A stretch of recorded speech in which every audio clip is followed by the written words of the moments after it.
le Real Madrid se fait arracher par le Paris Saint-Germain 4-0 lors de la demi-finale de la Coupe du Monde des clubs et c'est entièrement mérité. Bonjour, j'espère que vous allez bien et que tout se passe bien pour vous. Défaite donc, comme je vous disais, du Real Madrid face au Paris Saint-Germain et j'ai beaucoup de choses à dire. Beaucoup de choses à dire concernant le Real Madrid.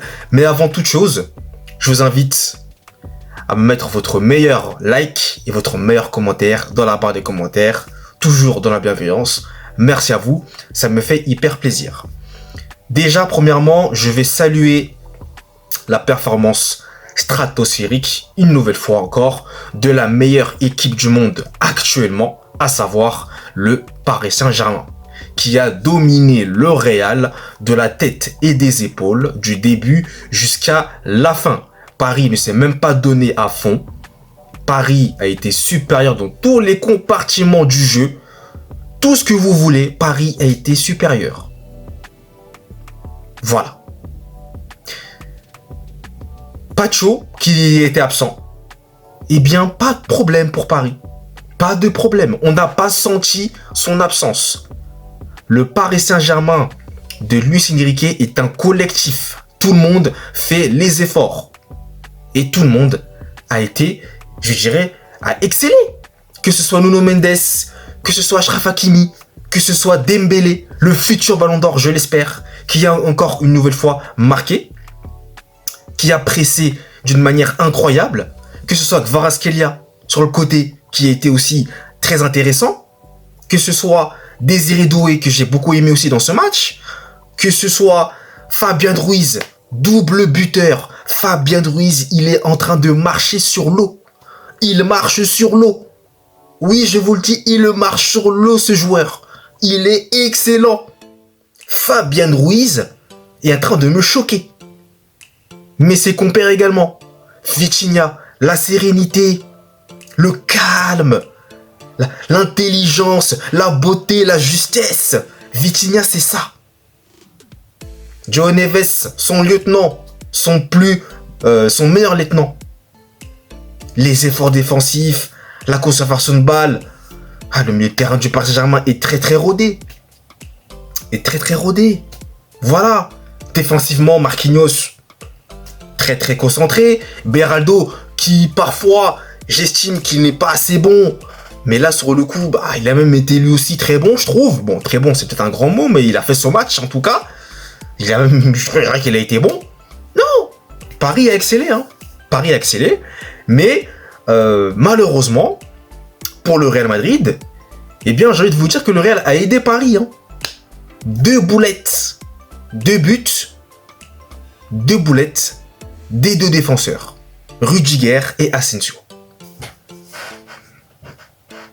Donc, quand le Real Madrid facilite les choses pour Paris, mais qu'est-ce que vous voulez que le Real Madrid puisse faire ensuite? Tu te fais prendre 2 buts sur 2 boulettes et vous espérez ensuite qu'il se passe quelque chose? Non! C'était déjà mort.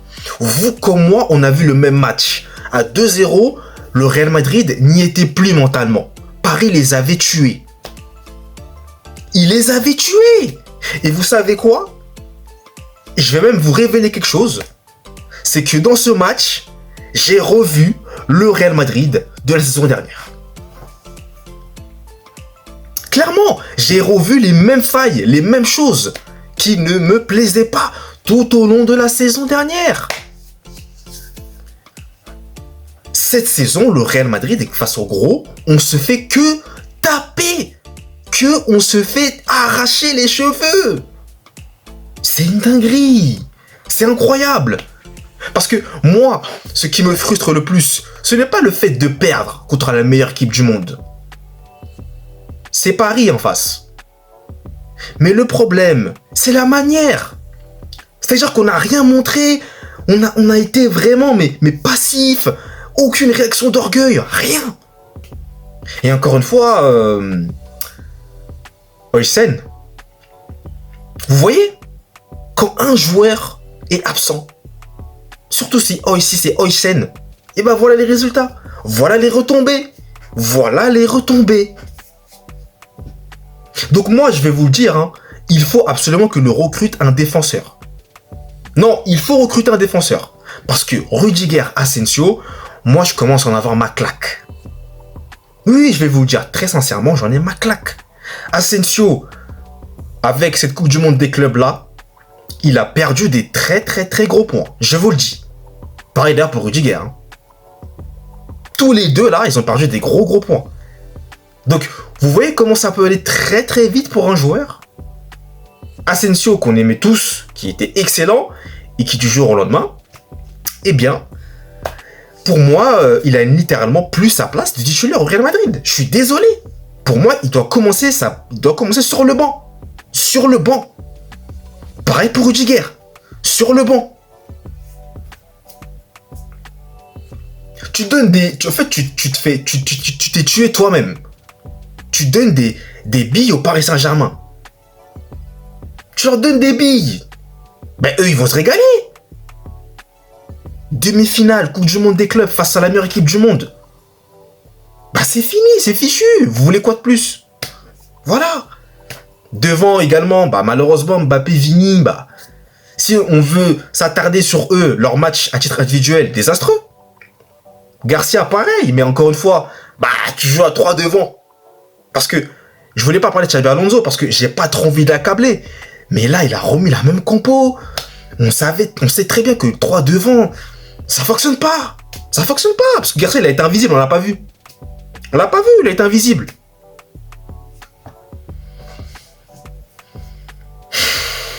Ouais, c'est... Ah, c'est... Je sais même pas quoi vous dire. Hein. Franchement, c'est... Voilà, tu sors comme ça par la petite porte, tu te fais littéralement éteindre par Paris, quoi. Tu te fais éteindre. Et soyons heureux qu'il n'y ait pas plus de 4 buts. Hein. Moi, je vous le dis. Soyons heureux qu'il n'y ait pas plus de 4 buts. Parce que moi, je vous le dis, le score aurait pu être bien plus lourd. 4-0, c'est même gentil. Mais c'est déjà beaucoup. Mais c'est même gentil, là. Il aurait pu avoir plus de buts. Hein. Ah oui, mais Luis Enrique s'est fait plaisir. Tellement que ça devenait trop simple. Il a fait sortir Gvara, il a fait sortir Désiré Doué, Dembélé, je crois, à la 5e ou 64e minute. Voilà, le match était déjà plié. On aurait pu jouer jusqu'à dimanche. Le Real n'aurait jamais marqué un but. Contre Paris. J'exagère, bien entendu. J'exagère, mais vous m'avez compris. Vous m'avez compris. Voilà. Et encore une fois, bah, dans la difficulté, bah, le Real, moi, je suis très inquiet. Dans la difficulté, mentalement, tu te fais éteindre. Comparé à d'autres équipes comme le Barça qui, mentalement, ils se font prendre 2 buts, mais ils sont encore là. Et ils arrivent à revenir même et à te battre.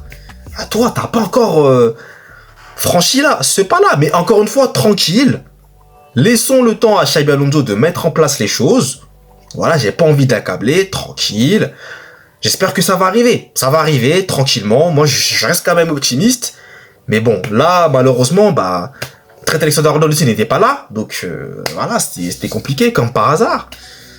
Mais, ouais. Moi, c'est la manière qui me frustre, en fait.